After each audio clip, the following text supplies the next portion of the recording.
Renungan Pagi, Agama yang Bersinar oleh Ellen G. White, 28 Desember 2023. Mari kita berdoa. Tuhan Allah, Bapa kami yang bertahta dalam kerajaan surga, Bapa yang penuh kasih, pencipta langit dan bumi, laut dan segala isinya, Bapa yang kami sembah melalui anak-Mu, Tuhan kami Yesus Kristus. Terima kasih Bapa untuk hari yang baru, untuk kesehatan, untuk nafas kehidupan yang masih Kau berikan kepada kami. Pagi ini kami akan belajar dari nasihat firman-Mu. Biarlah Roh-Mu yang suci, yang Engkau curahkan kepada kami melalui anak-Mu, Roh Kristus, dapat memimpin kami, dapat tinggal dalam hati kami, agar kami boleh mengerti, terlebih kami boleh praktekkan dan hidupkan firman ini dalam kehidupan kami. Terima kasih Engkau sudah mendengar dan menjawab doa kami. Ampuni kami dari salah dan dosa kami. Dalam nama Yesus kami sudah berdoa dan mengucap syukur kepadamu. Amin. Renungan hari ini akan dibacakan oleh Saudari Carla Tikonuwu. Kepada Saudari Carla, kami persilahkan. Selamat pagi saudaraku yang kekasih di dalam Tuhan kita Yesus Kristus. Judul bacaan renungan kita pagi ini, kenikmatan selamanya dalam kerajaan Bapa kita. Ayat inti terdapat di dalam Lukas 12 ayat 32, demikian firman Tuhan. Janganlah takut, hai kamu kawanan kecil, karena Bapamu telah berkenan memberikan kamu kerajaan itu. Dibandingkan dengan jutaan orang di dunia, umat Allah seperti sebelumnya hanyalah kawanan kecil. Namun jika mereka membela kebenaran sebagaimana diungkapkan dalam firman-Nya, Allah akan menjadi perlindungan mereka. Mereka berdiri di bawah perisai luas yang maha kuasa. Allah selalu menjadi mayoritas. Ketika bunyi sangkakala terakhir akan menembus penjara orang mati, dan orang-orang benar akan tampil dengan kemenangan sambil berseru, "Hai maut, di manakah kemenanganmu? Hai maut, di manakah sengatmu?" Berdiri bersama Allah, bersama Kristus, bersama para malaikat, dan bersama orang-orang yang setia dan jujur di segala zaman, anak-anak Allah akan menjadi mayoritas. Di dunia ini, pikiran mereka disucikan kepada Allah.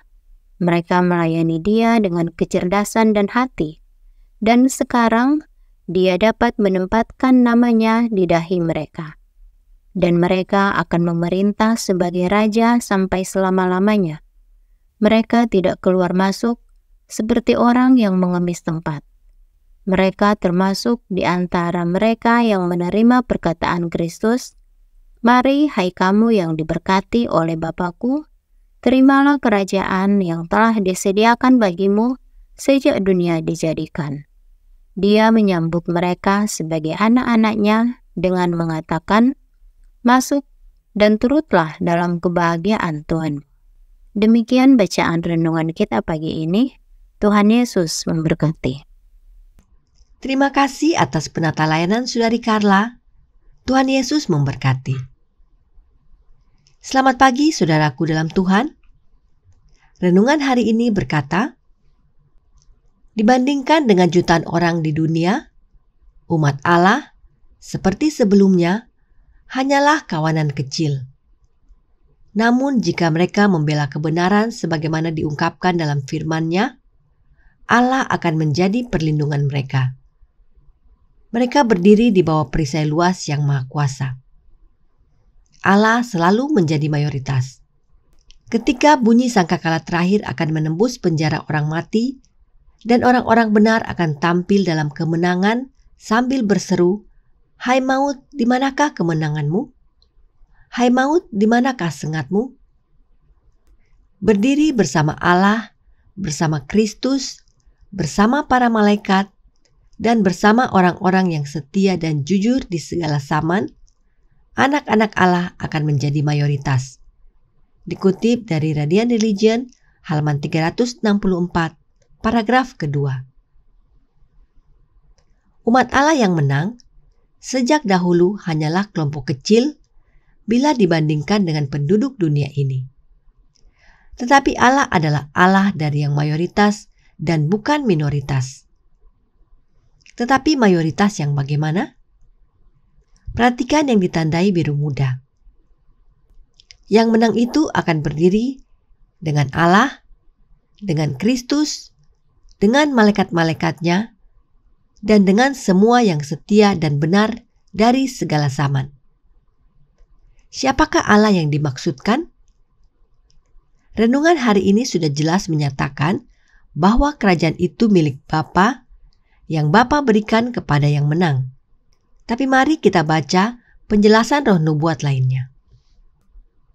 Semua kuasa kegelapan dihimpun melawan kita, tetapi janjinya adalah, barang siapa menang, ia akan dikenakan pakaian putih yang demikian. Aku tidak akan menghapus namanya dari kitab kehidupan, melainkan aku akan mengaku namanya di hadapan Bapa-Ku dan di hadapan para malaikatnya. Siapa bertelinga, hendaklah ia mendengarkan apa yang dikatakan Roh kepada jemaat-jemaat. Wahyu 3 ayat 5 dan 6. Dikutip dari manuskrip 92 tahun 1901, paragraf ke-11. Allah yang roh nubuat maksudkan adalah Allah Bapa, yaitu Bapanya Yesus. Mereka yang menang, Yesus akui namanya di hadapan Bapanya dan di hadapan para malaikatnya. Sebab mereka menang karena Yesus. Roh nubuat tambahkan, barang siapa menang, ia akan dikenakan pakaian putih yang demikian. Aku tidak akan menghapus namanya dari kitab kehidupan, melainkan aku akan mengaku namanya di hadapan Bapa-Ku dan di hadapan para malaikatnya. Kristus menang demi kita. Kita dapat menang melalui nama Yesus Kristus dari Nazaret. Dikutip dari Temperance, halaman 292, paragraf pertama. Apa maksudnya Kristus menang demi kita? Maksudnya adalah berbagai pencobaan musuh yang cerdik ditentang dengan ada tertulis. Kristus mengalahkan setan, memungkinkan manusia untuk menang atas namanya sendiri dalam nama Kristus. Dikutip dari Letter 1B tahun 1873, paragraf ketiga. Inilah maksudnya, yaitu karena Yesus telah menang, yaitu dengan mengalahkan setan, maka dalam nama Yesus, kita pun dapat beroleh kemenangan yang sama. Bagaimana caranya?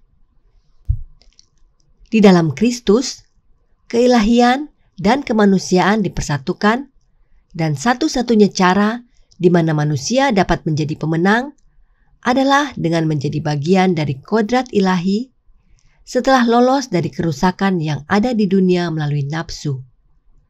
Keilahian dan kemanusiaan berpadu dalam dirinya yang memiliki roh Kristus. Dikutip dari The Youth Instructor, Juni 30, 1892, paragraf ketiga. Di dalam Kristus, keilahian dan kemanusiaan bersatu, dan inilah cara untuk menang.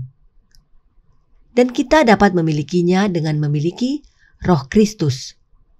Karenanya, mau tergabung dengan rombongan kecil umat Allah yang setia, milikilah Roh Kristus. Dan dengan memiliki Roh Kristus, maka itulah makna mengenakan jubah kebenarannya, dan kemenangan pun menjadi bagian kita. Kita menjadi bagian umat Allah yang mayoritas, tergabung dengan seluruh alam semesta. Dan mereka yang menang akan disambut oleh Yesus di pintu gerbang surga. Dan kelak, pintu surga pun akan dibukakan supaya anak-anak Allah dapat masuk, dan dari bibir Raja Kemuliaan, ucapan ini akan sampai ke telinga bagaikan musik yang merdu. Mari, hai kamu yang diberkati oleh Bapa-Ku, terimalah kerajaan yang telah disediakan bagimu sejak dunia dijadikan. Matius 25 ayat 34. Dikutip dari Pulang ke Rumah halaman 354, paragraf ketiga. Bagi para pemenang, pintu surga akan dibukakan agar mereka dapat masuk. Dan siapa yang mengajak mereka masuk? Raja Kemuliaan. Siapakah dia yang disebut Raja Kemuliaan? Yesus Kristus. Dan mereka yang menang akan berdiri bersama Bapa, Anaknya, dan para malaikat, serta seluruh umat yang selamat dari berbagai zaman, sehingga mereka menjadi kaum mayoritas. Tuhan memberkati. Saya bawa dalam nama Yesus. Amin. Mari kita berdoa. Tuhan Allah Bapa kami yang bertata dalam kerajaan surga, Bapa yang penuh kasih yang kami sembah melalui anak-Mu Tuhan kami Yesus Kristus. Kami bersyukur dan berterima kasih Bapa untuk nasihat firman Tuhan yang sudah kami pelajari pagi ini. Biarlah Roh-Mu yang suci yang Engkau curahkan kepada kami melalui anak-Mu Roh Kristus dapat tinggal dalam hati kami, agar kami dapat menang melawan setiap pencobaan, dan karenanya kami akan tergabung dengan rombongan kecil yang akan masuk ke dalam kerajaan surga yang telah Engkau sediakan bagi kami. Kami menjadi bagian dari umat Allah yang mayoritas, tergabung dengan seluruh alam semesta. Besertalah dengan kami sepanjang hari ini. Kami mau serahkan seluruh kehidupan kami ke dalam tangan-Mu. Terima kasih Engkau sudah mendengar dan menjawab doa kami. Ampuni kami dari salah dan dosa kami. Dalam nama Yesus, kami sudah berdoa dan mengucap syukur kepadamu. Amin.